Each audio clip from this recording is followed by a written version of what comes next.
Bonjour à tous, j'espère que vous allez bien et que tout se passe pour le mieux pour vous. Aujourd'hui, nous allons introduire une nouvelle leçon appelée VLAN.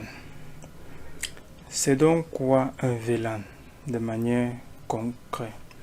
Un VLAN veut dire Virtual Local Area Network. Pourquoi est-ce qu'on a créé les VLAN? Tout simplement pour réduire les domaines de diffusion dans un réseau, pour optimiser la sécurité, pour réduire les coûts d'installation, les coûts de maintenance et autres, pour rendre un réseau performant. Ok. C'est donc quoi un VLAN? À quoi ça sert de manière concrète? Dans cette vidéo, nous ferons tout simplement un cours introductif. Au prochain cours, on verra comment faire pour mettre ce type de réseau en place. Ok. Un VLAN permet de fournir la segmentation des différents groupes de périphériques sur les mêmes commutateurs. Il permet aussi de gérer la diffusion, la multidiffusion, la multidiffusion et les monodiffusions dans les VLAN individuels. Chaque VLAN aura donc sa propre plage d'adressage unique, alors qu'avant, dans un réseau plat, tous les VLAN, tous les périphériques finaux étaient tous liés à un seul réseau et le domaine de diffusion était donc extrêmement grand. Ok. Il permet aussi maintenant de, comme je l'ai dit tantôt, d'avoir un domaine de diffusion beaucoup plus réduit.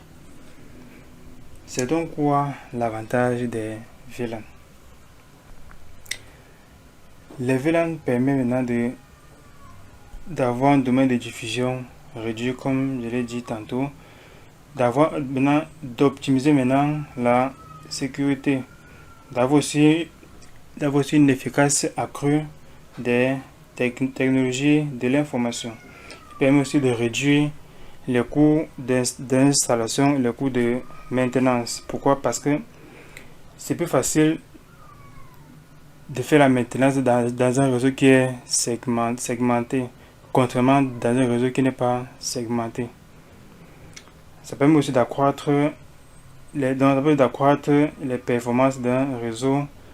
Ça permet aussi de réduire aussi, de rendre aussi une gestion très simplifiée du réseau. Il existe plusieurs types de VLAN. À savoir, nous avons le VLAN 1 qu'on appelle généralement le VLAN par défaut. C'est lui à la base qui contient tous les périphériques. Donc, tous les périphériques sont connectés au VLAN par défaut. Nous avons ce qu'on appelle le VLAN natif. Je rappelle que ces VLAN ne peuvent être supprimés. Aucun de ces VLAN ne peut être supprimé, donc il est là par défaut. Ok. Nous avons aussi ce qu'on appelle les VLAN de données. Les VLAN de données sont dédiés au trafic généré par les utilisateurs.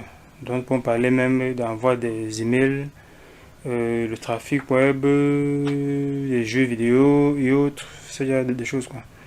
Donc, le VLAN 1 est le VLAN de données par défaut, car toutes les interfaces sont attribuées à ce VLAN. Nous avons aussi ce qu'on appelle le VLAN natif. Une minute, je vais un peu essayer de démarrer un peu notre topologie. Ok, je crois que c'est bon. Ok, nous allons prendre cette topologie, mais cette topologie sera vraiment utilisée à la fin, puisqu'il y a beaucoup de protocoles ici. Il y a beaucoup de protocoles aussi qui vont intervenir et qu'on n'a pas encore vu dans notre chaîne. Ce que je vais faire, c'est, bon, je vais créer seulement un nouveau projet. Je ferme d'abord celui-ci. Ok, je crée un nouveau, j'appelle ça même VLAN. Ok, je vais seulement importer. J'ai besoin d'un seul commutateur. Ok, je vais démarrer ceci.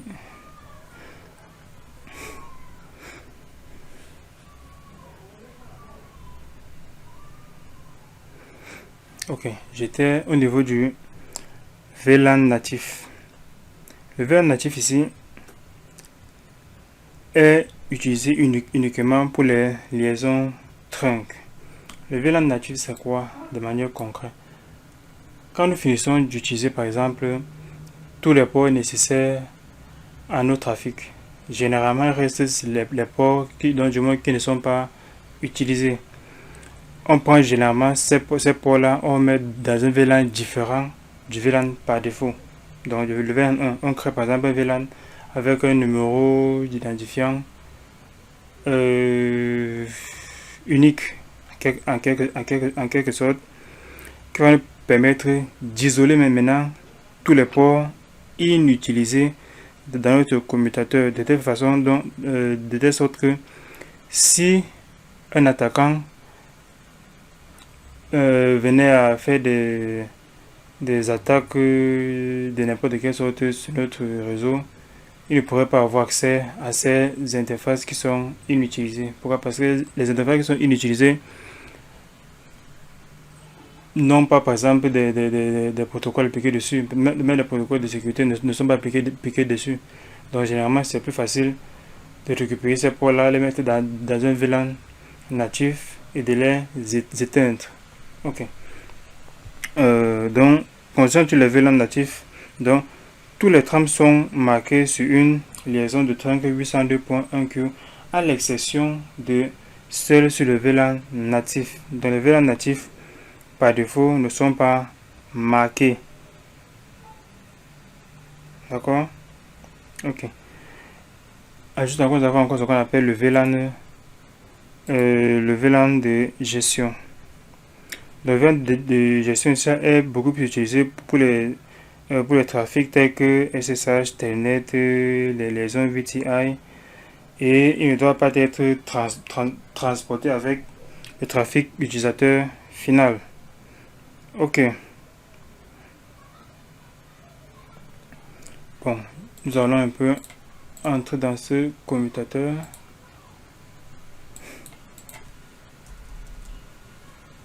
Ok. Nous allons un peu voir comment faire pour afficher un VLAN. C'est show VLAN. Bon, j'ai abrégé. Hein. Show VLAN. Ok. Voici donc ce qu'on appelle le VLAN par défaut. VLAN par défaut, c'est lui qui comporte toutes les interfaces actives de notre commutateur. J'espère qu'on se comprend bien. Donc le VLAN par défaut, c'est lui qui comporte toutes les interfaces qui sont liées à notre commutateur. Nous voyons que nous avons combien d'interfaces? Nous avons 8. Bon, pas une interface, hein. Nous avons 8 ports. Donc les interfaces sont plus ceux qui sont liés au routeur. Donc, dans un commutateur, on parle plus de ports. Si nous avons 8 ports gigabits Ethernet, et ils sont comment? Ils sont actifs. Nous avons encore certains VLAN, nous avons les FDDI default, nous avons les tokens ring, les FDDI net default, les TRNet default. Ces VLAN ne peuvent être supprimés. Donc par défaut, ils viennent avec le commutateur. Ils ne peuvent pas être supprimés ou même modifiés. Peut-être seulement le VLAN 1 qui peut être modifié. Mais les autres VLAN ne peuvent pas être modifiés. Ok.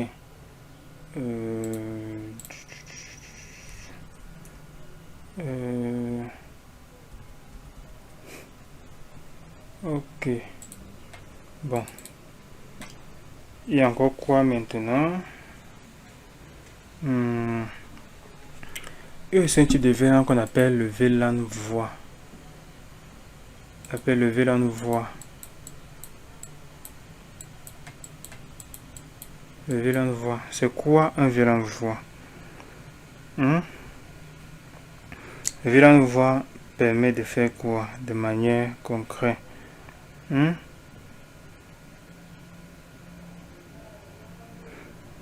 C'est quoi le VLAN voix?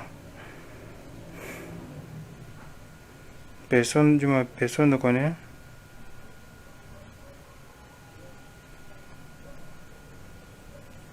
Personne ne connaît ce que c'est que le VLAN voix? Personne ne connaît du tout ce que c'est qu'un VLAN voix. Ok. Je vais essayer de vous expliquer ça autrement. Ok. Le VLAN voix, c'est quoi? Bon, supposons d'abord qu'on a notre VLAN. Supposons qu'on a un deuxième PC là. Supposons qu'on a un deuxième commutateur là. Qui est relié. Et qu'on a par exemple un VLAN. Supposons qu'on appelle le VLAN 10. Le VLAN 10, derrière on a peut-être un PC.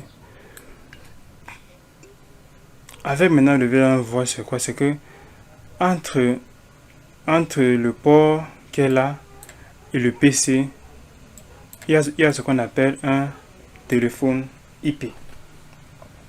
Le téléphone IP maintenant, c'est lui maintenant qui se charge maintenant de connecter notre poste client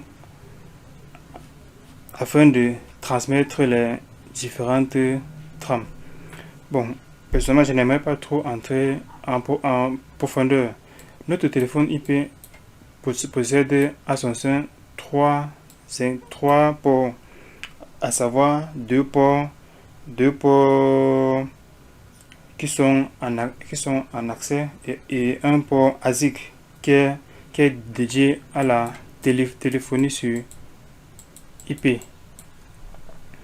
Donc, quand on utilise maintenant un VLAN voix, en quelque sorte, c'est pour éviter le gaspillage de port.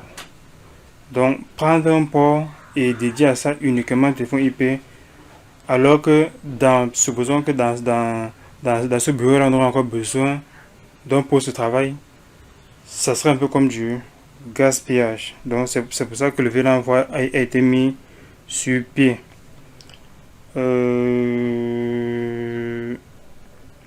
Nous avons, je vais encore parler de ce qu'on appelle le trunk. Les trunks, c'est quoi? Le trunk, de manière basique, ça permet seulement de transporter les différents VLAN d'un commutateur à un autre. Si par exemple, on a les VLAN, besoin qu'on a un VLAN 10, et on a encore par exemple le VLAN 10. Pour que le VLAN 10 qui est sur ce commutateur-ci puisse communiquer avec celui-ci, qu'est-ce qu'il faut? Il faut créer une liaison trunk entre les deux commutateurs, tout simplement. Je n'aimerais pas aller en profondeur. Bon, nous sommes passés à l'académie, donc je pense que c'était tout pour cette vidéo. Dans le prochain cours, nous verrons comment est-ce qu'on configure un commutateur Cisco.